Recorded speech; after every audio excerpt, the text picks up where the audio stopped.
Attorney Wamil, just on the point of Senator Judge Marcos, to clarify, the decision of COA with respect to any appeal is final, is executory but not final even if it is appealed before the Supreme Court, correct? With respect to the obligation to restitute po, kahit magkaroon ng pendency ng petition for Attorney Wamil, certiorari- listen to the question, please. Okay It po, is, Your Honor. unless a TRO is issued by the Supreme Court, it is executory but the decision is not yet final. Would that be correct? Yung decision po, final na, Your Honor. Kasi Inappeal nga sa Supreme Court, paano magiging final? Ikaw naman. A decision of the COA executory na po, Your appealed to Honor. the Supreme Court is executory unless a TRO is issued but is not yet final. Yes po, Your Honor. That is a correct statement. Opo. So, ang tanong dito, sino ang accountable officer dito sa sitwasyon na to? Kasi ang liwaliwanag na hindi naman si Vice President ang payee.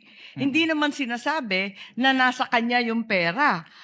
Ang liwanag sa inyong joint circular that the special disbursing officer is the one who was designated by the head of agency to have custody, di ba? And in the case of the OVP, si Acosta yon. In the case of DepEd, hindi ba si Fajarda yon? That is not entirely correct po, Your Honor. Because under the joint circular, it shall be the responsibility of the head of the agency first to approve yung cash advance. Pangalawa, to Oo oversee yung agency-wide utilization. Pangatlo, to ensure compliance with the joint Unresponsive circular. po. And also po, inattest din po ni OBP yung Unresponsive po. Ang tinatanong ko lang, hindi ba yung designated, yung SDO, si Fajarda lang at si Acosta, hindi si VP, hindi siya yung payee eh. Ang liwaliwanag. pero ang sinabi niyo po kanina yung accountable officer. Kaya nga, so yung accountable officer, yung SDO, nasa JCD Hindi lang yan po eh. si SDO po yung accountable Hindi, officer, or. Your Honor. Ang sabi doon, head of agency or person designated.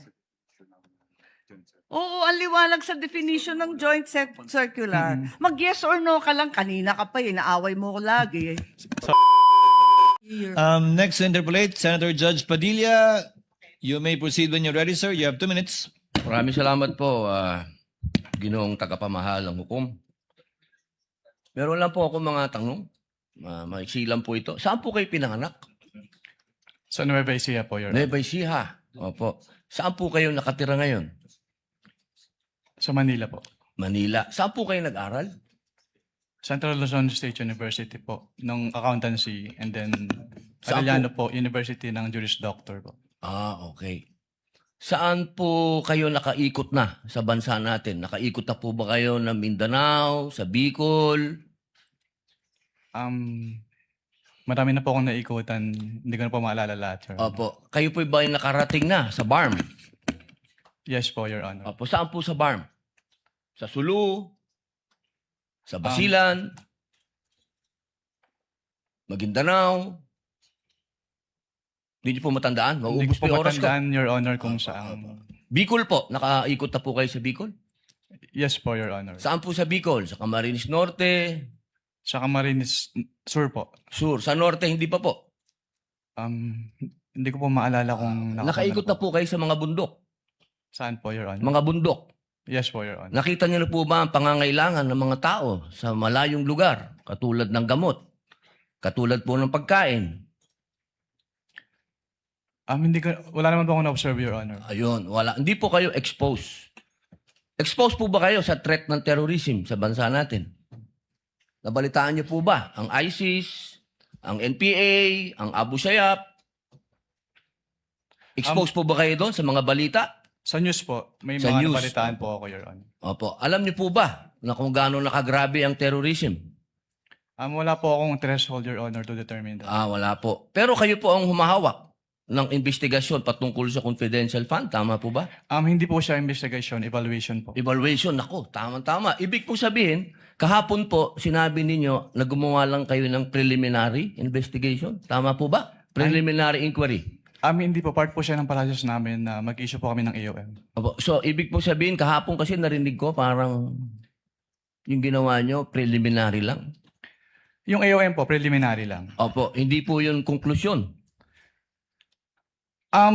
Kung ang tinutukoy niyo po ay yung... Meron po kasing provision as to the joint circular as to tinatawag na prima facie. Pakisagot na lang po kung conclusion ba po yun? Final? Final?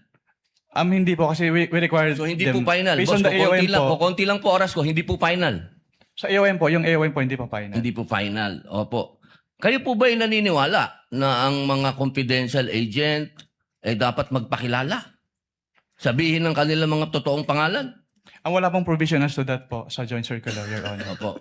Kayo po mismo, palagay niyo po, sa personal po ninyong pagkakaintindi, ang mga confidential agent dapat po bang magpakilala? Since that calls for an opinion, hindi po ako authorized to express that, Your Honor. Ano pong definition niya ng confidential? Based on the joint circular po, ang confidential expenses ay yung... Hindi po expenses, confidential lang po. Bilang kayo po ay abogado, ano pong pagkakaintindi niyo sa confidential? classified po, Your Honor. Okay. Boss, sa next na lang po akong round. Thank you, Senator Salamat Judge po. Padilla. You may avail of the second round. Next would be Senator Judge Marcos. You are recognized, ma'am. You may proceed when you're ready. You have 2 minutes. Thank you very much, Presiding Judge. Okay, kanina sinabi mo na hindi ka umabot doon sa notice of disallowance pero andun pa rin sa ICBAO nung na-release yung notice of suspension, di ba? Yes po, Your Honor. Okay. So, doon sa notice of suspension, katulad ng disallowance, nasabi mo, kahit wala ka na ron, you were made aware kasi nabalitaan mo, pinagbawal ba ng COA yung mga confidential expenses dahil peke o fictitious, gawa-gawa lang yung mga AR? Anong pong notice yung tinutukoy niyo po, Your Honor? Doon sa mga AR ng OVP, meron bang sinabi na gawa-gawa lang, hindi tunay, peke? Dahil hindi po yan yung focus ng audit namin, wala po kaming basis para magkaroon ng findings po doon sa mga sinasabi niyo. So ang sagot, no. Walang sinasabi na fictitious yung AR. At doon sa AOM, pati sa suspension, gano'n na rin sa ND, sinabi ba ng COA na yung AR and documentary evidence of payments, yung DEP, peke, falsipikado, huwad? Since hindi po yan yung focus ng audit po namin, wala po kaming findings about that, Your Honor. Sinabi ba doon na falsipikado yung DEP at saka yung AR? Na it was forged, kumbaga? Wala pong ganong findings, Your Honor. Wala rin, di ba? At doon sa mga pangalan ng mga recipient ng award, tama ba ako sa pagkaintindi na hindi rin sinita ng COA yung mga kakaibang pangalan tulad ng Mary Grace Piatos, Andy Lim, etc. Ang sinabi at binanggit talaga ng COA ay yung mga datos na hindi tumutugma. Tama ba? Since what we did is compliance audit po at wala namang provision yung circular as to the use of aliases, yes po, wala po kaming findings about Kasi that. sabi mo nga, neither allowed nor prohibited. Tama po. So, doon sa AOM at sa notice of suspension, the names of these reward recipients was never raised by COA. Di ba? Yes po. Tama. Dahil nangyayari talaga na kakaibang pangalan ang binibigay kapag confidential or intelligence fund. Kaya isa pang tanong ko, dun sa notice of suspension, pati na rin sa ND, ang pagkaintindi natin, final ba ito o hindi? Kapag sinabi po kasing notice of disallowance under the joint circular, meron na pong obligation to restitute agad. Tama, final siya sa COA. Pero kahit ang desisyon ng COA, pwedeng dalhin sa Supreme Court para maging pinal na pinal. Di po ba? I-clarify ko lang po, kapag dumating na po kasi sa Supreme Court, ang tanging ground na lang po dyan ay grave abuse of discretion amounting to lack or excess of jurisdiction. So wala na pong kinalaman po yung factual matters. Ganun nga, talaga naman na matters of fact, hindi naman rin na-raise sa Supreme Court. Tama ka doon. Pero hindi pinal. Pwedeng dalhin sa Korte Suprema. At no point are these final. I-clarify ko lang po, yung decision po ng COA to restitute ay hindi po apektado nung pag-file sa Supreme Court. So kahit mag-file po sila ng petition for certiorari sa Supreme Court, kailangan na po nilang ibalik kaagad. Kasi yung pendency po ng petition for certiorari, hindi po niya na-stay yung obligation to restitute. Naintindihan natin yon, pero hindi pa tapos ang kaso. Pwede pang dalhin sa Korte Suprema, hindi po ba? At saka dun sa notice of suspension, balikan ko lang, was there a finding na ginamit sa pansarili yung mga confidential funds ng OVP? That is a presumption po under joint circular. Misappropriated ba yun? Kindly wrap up. That is a Senator presumption Judge po. Marcos. Hindi po kailangan directly sabihin kasi nagkaroon po ng presumption. Pero hindi sinabi. Sa madaling sabi, Pero dahil wala presumption talagang po siya, hindi po siya kailangan sabihin, Your Honor. Naintindihan ko, pero wala doon. Is there a COA finding na ninakaw ang confidential funds doon sa various AOMs and notice? Meron bang sinasabi doon na ninakaw? It was stolen? There is a prima facie evidence na nagamit po siya for personal use or benefit under the joint circular. Kaya nga. Kindly wrap up, Senator Judge Marcos. Yes, You're gonna bail of I round am two. done, but I have questions kung may second round. There will be a round two, and I will register you, Senator Judge Marcos. So, Attorney Wamil, just on the point of Senator Judge Marcos, to clarify, the decision of COA with respect to any appeal is final, is executory but not final, even if it is appealed before the Supreme Court, correct? With respect to the obligation to restitute po, kahit magkaroon ng pendency ng petition for... Attorney Wamil, listen to the question, please. Okay, It is, Your Honor. unless a TRO is issued by the Supreme Court, it is executory, but the decision is not yet final. Would that be correct? Yung decision po, final na, Your Honor. Kasi Inappeal nga sa Supreme Court, paano magiging final? Ikaw naman. A decision of the COA executory na po, Your appealed to Honor. the Supreme Court is executory unless a TRO is issued but is not yet final. Yes po, Your Honor. That is a correct statement. Opo. Thank you. Attorney Wamil, you read the notice of suspension earlier and you gave what amount again? Can you kindly give him a copy? Counsel for prosecutors?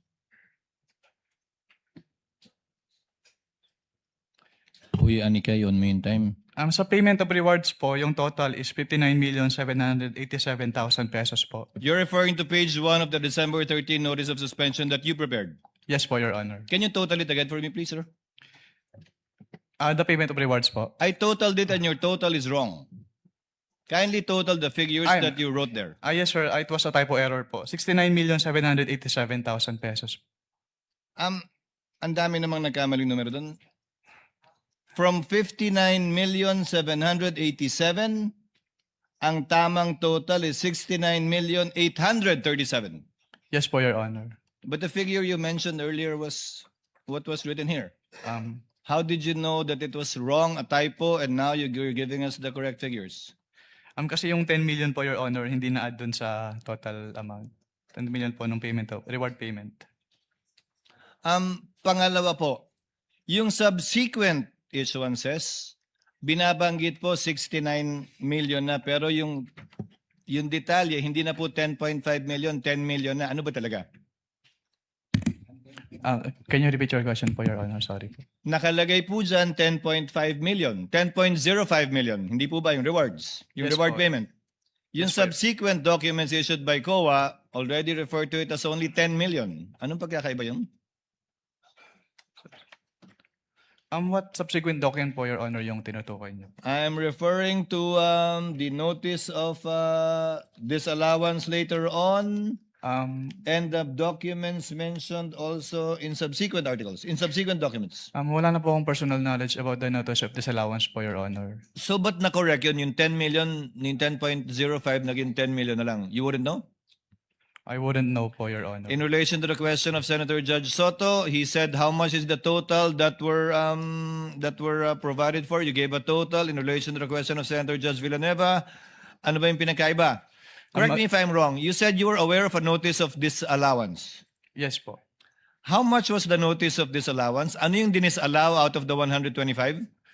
Sa pagkakalala ko, around 73 million pesos po, Your Honor. So out of 125 million, 73 million lang yung finally dinisallow ng COA dun sa notice of disallowance. Yung balance, inokay niya. Ang makakasagot po niya, Your Honor, yung next witness po. Since, No, if you're familiar with the notices of disallowance, you testified, Attorney Wamil, that AOM, notice of suspension, notice of disallowance. So sa dulo, pag iba na yung amount na nakalagay doon, marami nagtanong kanina, yung dinisallow lang ultimately is only 73.287 million. Posibleng magbago talaga yun, di ba? yes po, Your Honor. So yung AOM mo, yung kabuuan ng 125, yung AOM mo pangalawa, kabuuan ng 125, yung notice of disallowance mo, ay notice of suspension mo kabuuan ng 125 pero posibleng iba na ang amount ng notice of disallowance rather. Yes po, depending on the evaluation po kasi yun nung nag-audit po. Now, one final question for this round as well. Let's focus on the failure to liquidate and notice of demand. Yung AUM po ba may failure of to liquidate na at notice of demand na wala pa? I'm citing paragraph 8.3 of the IJMC. Kapag AOM po kasi, Yes or no? wala pa po. Yun po, yung AOM po kasi yung parang kinukonsider namin as demand po, Your Honor. So, saan po nakalagay sa AOM na may demand kayo? Kasi ni-require po namin sila na to comply with the submission po of the documents. Attorney Wamil, there is a big difference because your notice of suspension, does it include the demand? Pardon, Your Honor. Does the notice of suspension include a demand to pay?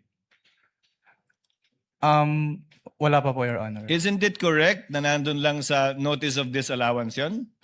Based on the joint circular po, doon Yes. po ni-require po na mag-restitute.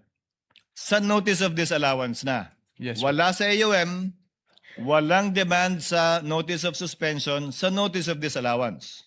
The demand to pay po. Yes, Yes. Your Honor. So, when will the presumption come in? Under paragraph 8.3. Kung wala pang failure to liquidate, dahil hindi pa final, kung wala pa yung demand until notice of disallowance na hindi pa final, kailan po papasok yung presumption o prima facie dun sa 8.3? Ang wording po kasi nung 8.3, Your Honor, failure to liquidate. So failure, kasama po doon yung failure to submit the documents. Hindi po kasama yung failure to pay kung ano man po yung dinedemand. Nakalagay po doon, failure to liquidate upon demand.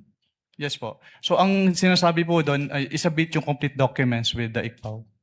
So, pag hiningi nyo at hindi pa nasasubmit, failure na yon sa palagay mo? Yes sir, kasi ang sabi lang naman po is upon demand, na hindi sila nakapag-liquidate po. That is your interpretation, sir, correct? That is not found in the GMC. Ang binibase ko lang po doon sa provision po ng GMC, Your Honor. Sa interpretation mo nga ng GMC. Yes po, Your Honor. Thank you. Chair would now like to recognize our minority leader, rather, Senator Judge Alan Cayetano, for his availment of the first round. You may proceed, sir, when you're ready. You have 2 minutes, sir. Mr. Presiding Officer, Senate President, dear colleagues. My question is to the counsel for the prosecution, defense, and the witness. One question, maybe a follow-up. And if we may start with the witness first to answer. I'm not asking you to make a judgment in this case ng impeachment. So sa akin is answer the general question. So we've discussed in the last 2 days, diba, what is illegal expenditure, what is irregular expenditure, what is improper expenditure. In between all of that, we talked about many technicalities. And of course, this will be much easier if we're talking about public funds which are not confidential in nature. So my question is, when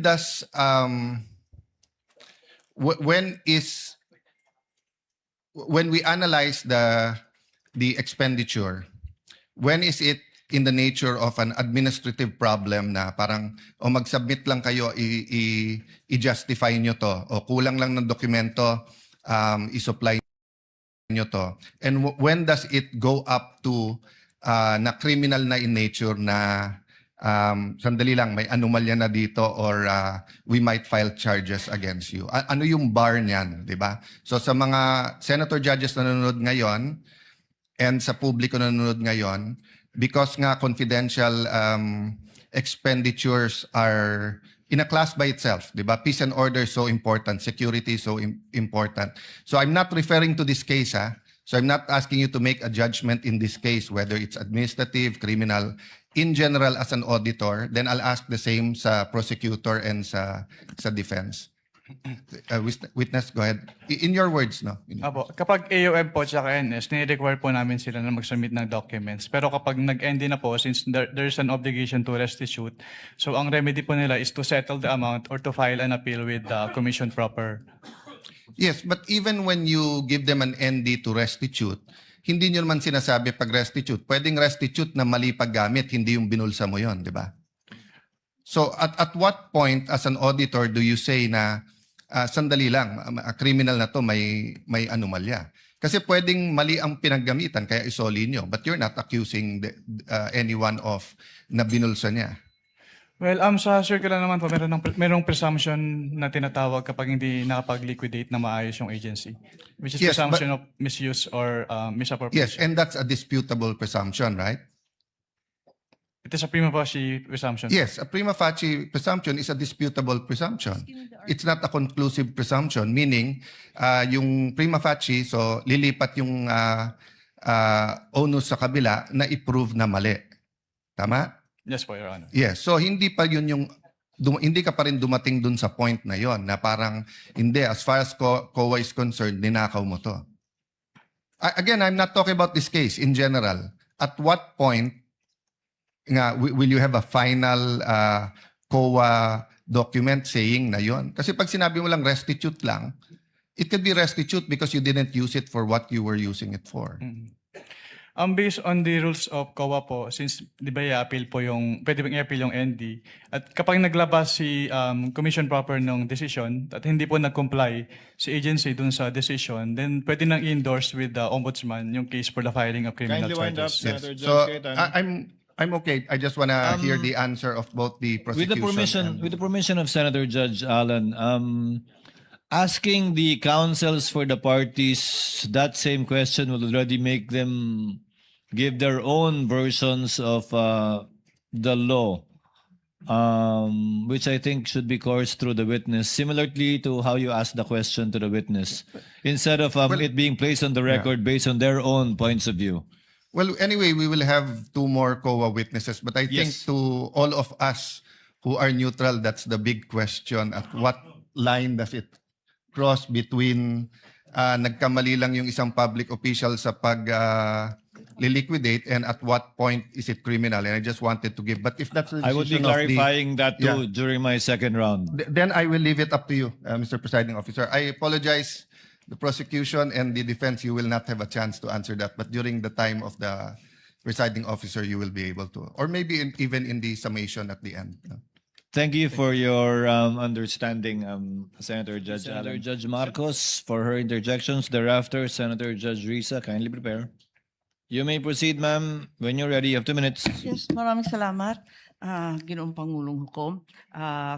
Itutuloy ko lang yung tinatanong ko kanina dahil may nabanggit kayo ng presumption of misappropriation. Tama ba? For personal use. Based on the joint circular po, meron po. Oo, tama.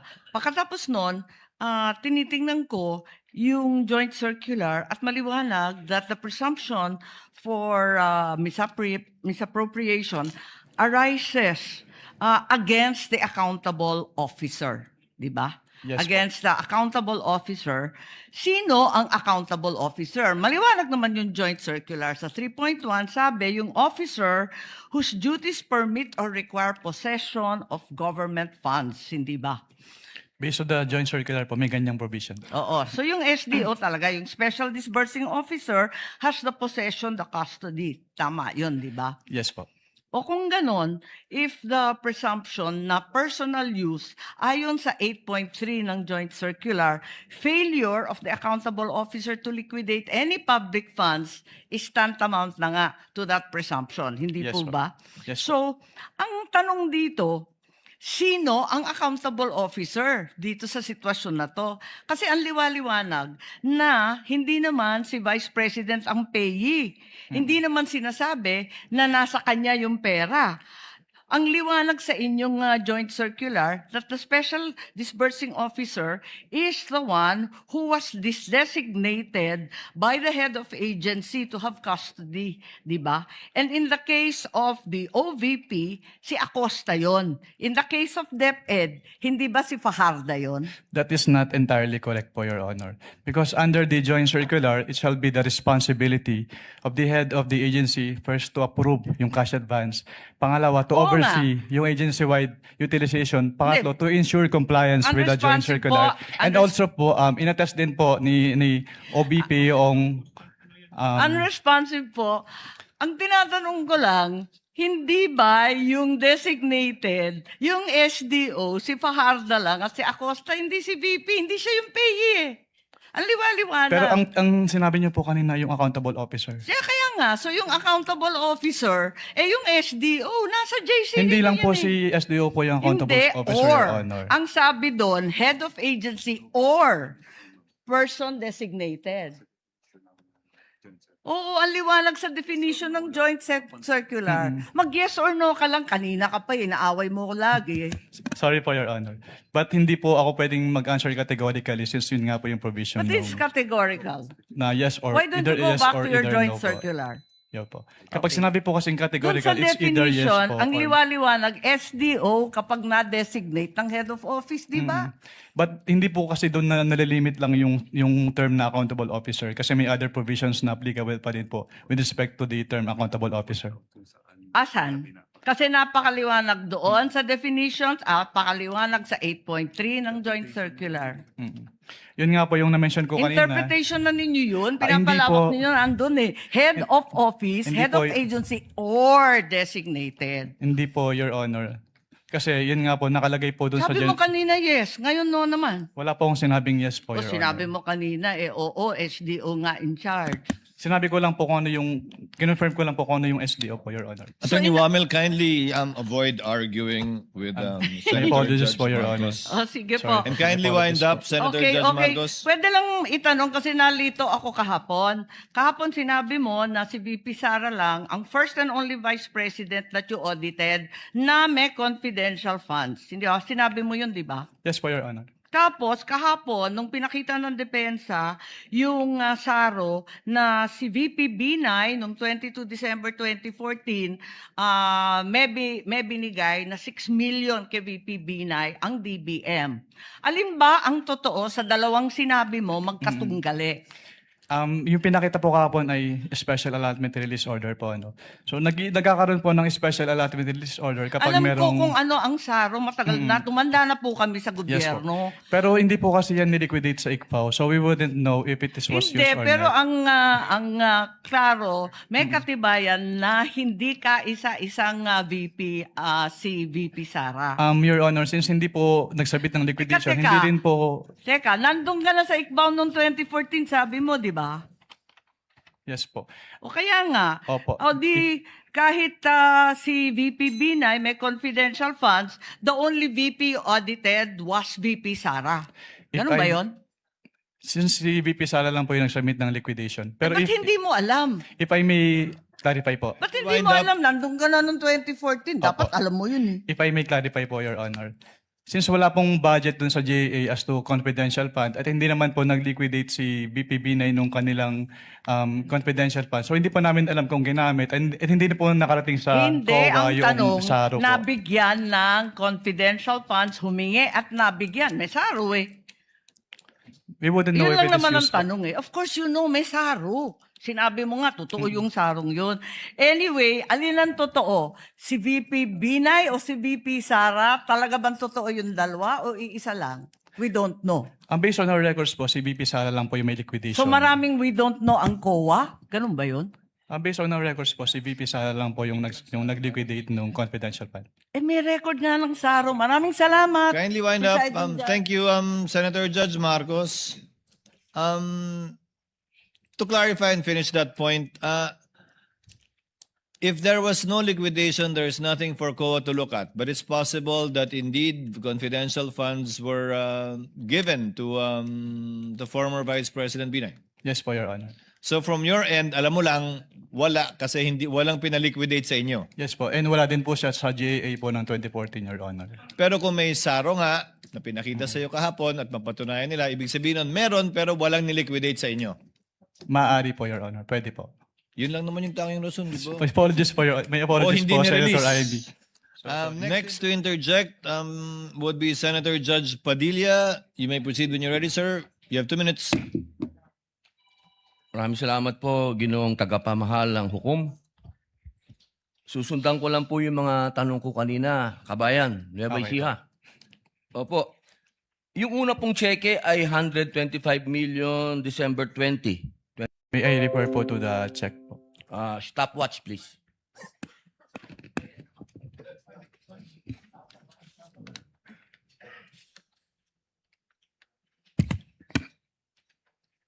April 18, 2023 po, yung 125 million.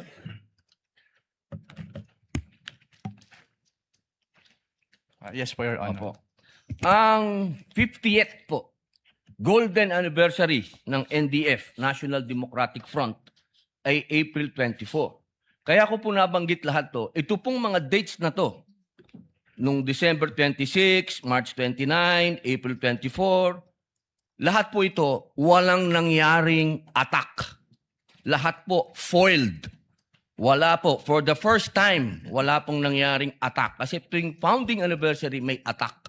Ang tanong ko po, Ginoong Kabayan, naniniwala po ba kayo na malaki ang papel ng confidential fund at confidential agent? Depende po yan sa kung ano po talaga yung mandate ng agency po, Your Honor. Alam naman po natin na ang DepEd, diyan po nanggagaling ang On the provision po. But the provision simply cites what? Ano po yung basis ng 8.3? Jurisprudence po, Your Honor. Hindi lang jurisprudence, hindi ba? Kino-quote ng jurisprudence ng Martinez ang Article 217 ng Revised Penal Code for malversation. If you read Martinez, that's the jurisprudence cited by 8.3. Hindi ko na po maalala yung Martinez case po. Yun po yung nakalagay na kaso sa ilalim ng 8.3 na sinasite nyo po mula nung simula pa kayo magtestigo. Nakasad po yun doon. Gusto nyo tingnan. May I Kindly refer po give him the joint memorandum circular which he has been quoting from since the beginning.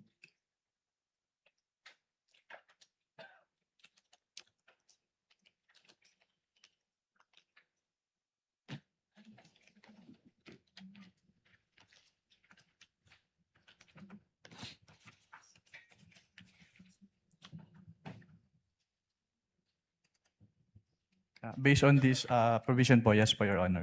You've been quoting 8.3 the whole day yesterday and today, so I guess you should know the basis. The Martinez ruling of the Supreme Court, which in turn only cited Article 217 of the Revised Penal Code. Are you aware of that, Attorney Wamil? Which basically says na may prima facie para mag-file ng information ng Sandigan Bayan laban sa isang opisyal. Yan po yung kasong yun, hindi po ba? Are you familiar? Hindi ko na po ma-recall po, Your Honor. Now, to go to the details, failure to liquidate. Pag may AOM po bang in-issue, failure to liquidate na yon? Yes or no? No pa po. Pag nakadalawang AOM, failure to liquidate po ba yon? Hindi pa rin. Hindi pa rin po. Pangatlo hanggang panglimang AOM na kulang pa rin yung sinasubmit, may failure to liquidate na po ba? Wala pa rin. Wala pa rin po. Pag nag-notice of suspension, may failure to liquidate na po ba?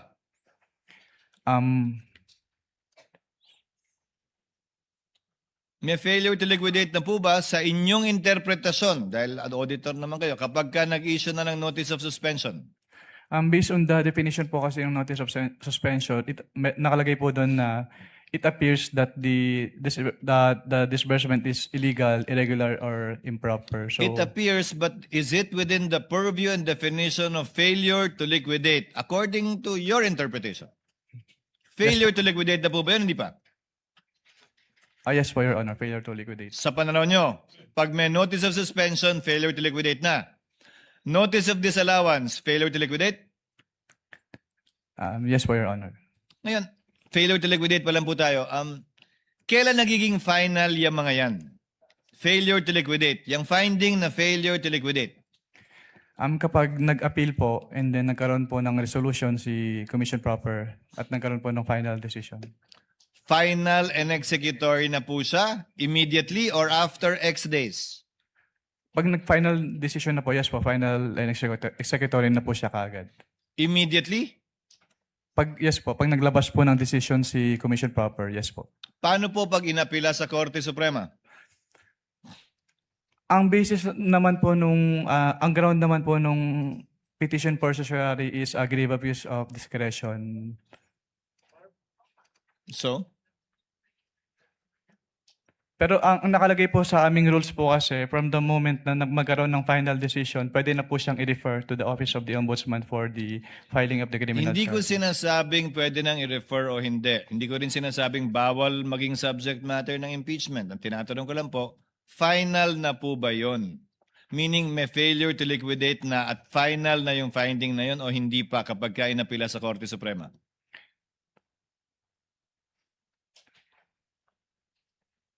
As a lawyer, Attorney Wamil, come on. Po.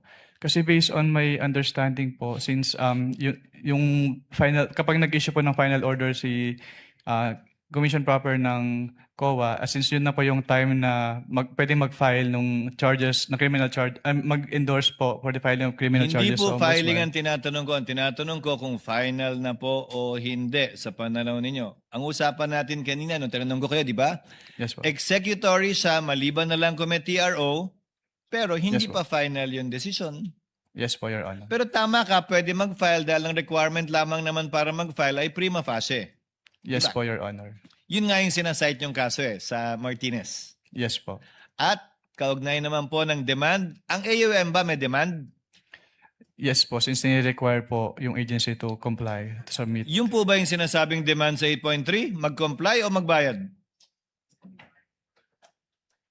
Hindi po ba ang requirement ng 8.3 ay mag-restitute na, hindi mag-comply? Ang nakalagay po kasi dito, liquidate po. So yung submission po ng liquidation requirements. Nakalagay po ay failure to liquidate is prima facie. Failure to liquidate and upon due demand is prima facie. Di ba? Yes po, Your Honor. May demand ka ba sa AUM mo? Yes po. Saan nakalagay dun? Saan po nakalagay sa AUM yung demand? Doon sa last paragraph po na hinihingi yung comments and to submit po the supporting documents. So hindi restitution yung pinag-uusapan natin nito. Demand 35 or 65.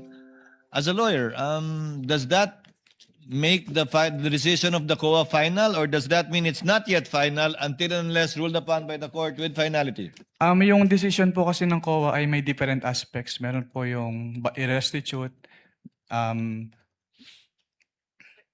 kung i-endorse po dun sa Ombudsman for filing of criminal charges and admin. Yung obligation to restitute po kasi kapag naging final na po, on the level pa lang po ng COA, ay dapat na po siyang bayaran. Even if there is a pending petition with the Supreme Court, hindi po siya may stay unless may TRO po. Unless nga may TRO. Yes po, Your Honor. Thank you, Attorney Wamil. Thank you, Mr. Witness.